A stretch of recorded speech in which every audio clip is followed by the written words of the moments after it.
Salut les amis, alors sur l'épisode précédent on a parlé de tout le matériel que j'emmenais, caméra et accessoires sur mes sorties bikepacking.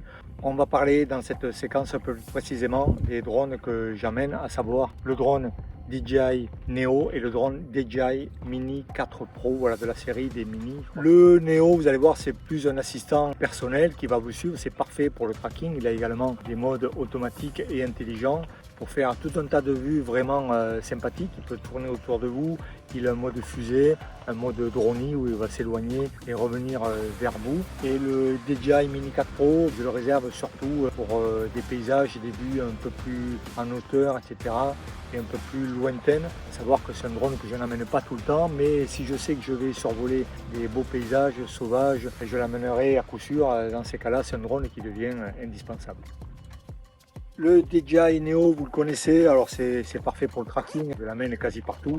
Il est soit dans mon sac à dos, soit si j'amène pas tout le matériel, que je suis en mode light, je vais mettre le drone ici dans ma poche de maillot. Il tient parfaitement. L'avantage c'est qu'il est rapidement accessible et on le met en œuvre juste en appuyant sur un bouton, on choisit le mode et c'est parti. Il est très léger, il est très compact. Il est également limité avec la force du vent, surtout si vous pédalez vent de face. Le gros avantage, c'est qu'il a une détection d'obstacles. Il vous suit dans des sentiers qui peuvent être très étroits, encombrés par des branches. Et dans tous les cas, s'il heurte un obstacle et qu'il tombe, les hélices sont protégées. Une autonomie de plus de 10 minutes. Donc ça vous permet de faire 5-6 séances. Le DJI Mini 4 Pro, alors c'est un petit peu plus lourd, mais vous voyez, une fois qu'il est plié, il est assez compact.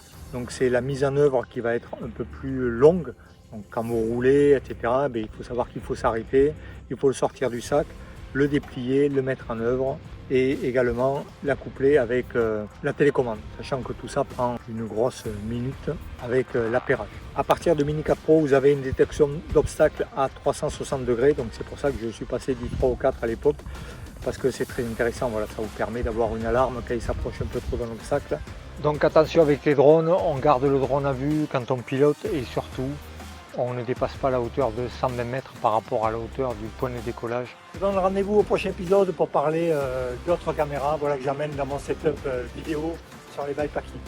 Salut, à très bientôt.